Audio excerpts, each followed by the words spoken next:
Good evening, I'm Richard Morecroft and this is Letters and Numbers, where the hard drive is loaded with puzzle programs. We just need you to provide the application. So let's boot up and say hello to our control panel. Firstly, ones and zeros are just the beginning for Lily Serna. Hi, Richard. Lily, I presume computers have always been a big part of your life. Look, as a maths student, it's an integral part of my life. I do everything on computer, from research to calculations. I'm just amazed how much computers have become part of our lives. I mean, it certainly hasn't always been part of mine, but now, if I'm not working in a studio, you know, going to work means just sitting down in front of a computer. All the information's there, all the research is there, everything I want to write is there. You know, the computer is it. It's the office. I think you're right, and I think that's quite... You end up spending so much time indoors. But I have solved this dilemma. Ooh. What I do now is I take my laptop and a big beach umbrella and put it in the lawn and work outside. That sounds like the perfect answer. I'm going to have to try that. Yeah. Welcome, Lily. And a man who always knows the password, David Astle. Hi, Richard. Now, computers and crosswords. You certainly haven't been superseded, but I presume computers have got in the action there. They're an invaluable tool for making crosswords and also for solving crosswords if you want to cheat on that last clue, which I do not recommend. But when you're compiling, it does help with pattern recognition. You know, you will put in such a S blank, H blank, R blank, and up comes Sahara or sphere as suggestions. So it helps with that, but they will never replace the cluing, I hope. Well, that's what I was just about to say. I mean, computers don't have lateral thinking, so, you know, they couldn't, for example, come up with cryptic clues. Well, if they did, I'd be in a lot of trouble, so let's hope they don't get that far. Let's hope indeed. Welcome, David. Thank you. Time now to meet our contestants for the evening, and first up is our carryover champion, who's back for his third night, business analyst Mel Cox. Hello again, Mel. Hi, Richard. You must be getting very comfortable in that chair now. Yes, reasonably relaxed now, thank you. Now, something that's not so comfortable is something else that you're very good at, which is rogaining or orienteering, where you have to go out and, well, find your way around. You have represented Australia, I understand, in this, so you're quite serious about it. Well, I have. I've been doing it for quite a long time now, and I did have the opportunity to represent Australia in New Zealand in a challenge match between the two countries. Well, we look forward to some challenges tonight. Great to have you back. Thank you. And here to challenge Mel is Tamara McHahon, a Centrelink project manager. Welcome, Tamara. Thank you. Now, speaking of physical activities, as Mel just was, you are a tennis umpire. Yes, in my spare time. But not just any old tennis umpire in your spare time. I mean, you've, not all that long ago, been umpiring at the Australian Open. Yes, that's right. It must be very exciting. It's really exciting. It's amazing. And how do you actually qualify, so to speak, to umpire at that level?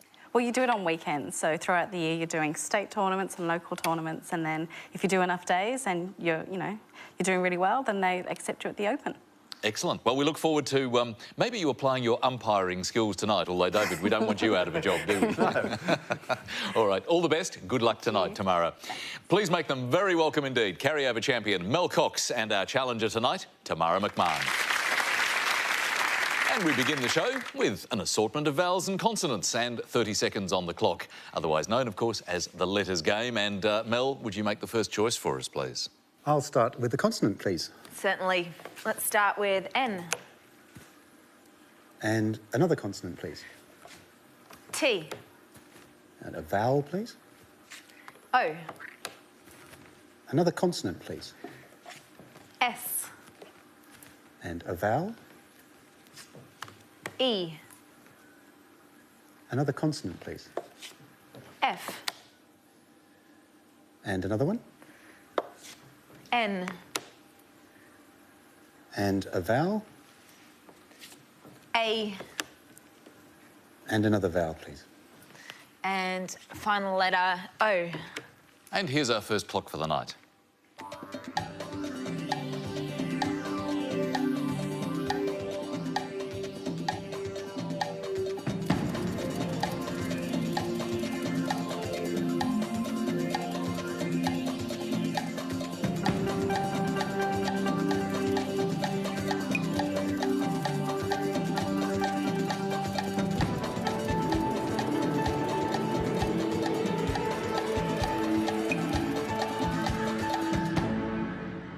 how many letters in your first word? 6, Richard.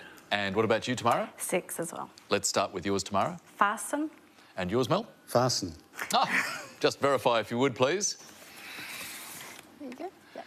A simultaneous start, David? Well, fasten your seatbelts. We're in for a close game. Good 6s.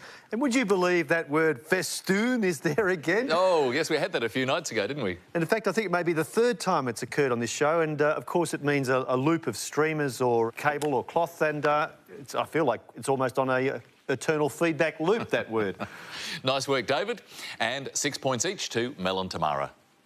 More letters, what we need, and Tamara, this time, your choice. Can I have a consonant, please? You can. Let's start with T. And a vowel. E. And a consonant. H. And another consonant. P. And a vowel. A. And another vowel. E. And a consonant. D. And another consonant. R. And another consonant, please. And last letter C. And 30 seconds on the clock.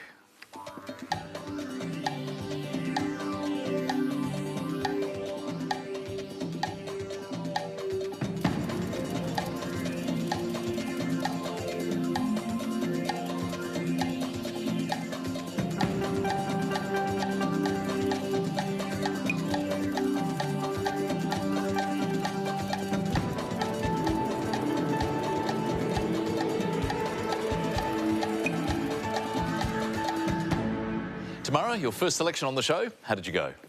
I'll go an 8. An 8. That sounds fantastic. Mel, 7. let's start there. Created. And your 8, Tamara? Preached. Good stuff. Well done, Tamara. That's a fantastic 8. And in fact, you're preaching to the converted, because I had the word here as well and then thought, what can I do with that spare T? And when I mixed it in, I found a 9. Oh, great work, David. Another hole in one. Another hole in one. And that's chaptered, when a book is broken up into its smaller parts. So I see Tamara nodding. I think, did you see that as well? I did, but I wasn't sure if it was a word. Oh. Yeah, I saw it as well, but obviously have the confidence here of the dictionary to double check, and chaptered is fine. Good stuff, David. Yes, very exciting round there with a 9-letter word from David and a very good 8 points from Tamara. Time to get those mental calculators ready now as we play our first numbers game for tonight. And Mel, your combination, please. Could I have 1 large and 5 small, please, Lily? Thanks, Mel. 1 large and 5 small. And let's see what we have. 2, 7, 6, 5, and 75. And the target number is 157. Thank you, Lily. 30 seconds to get there.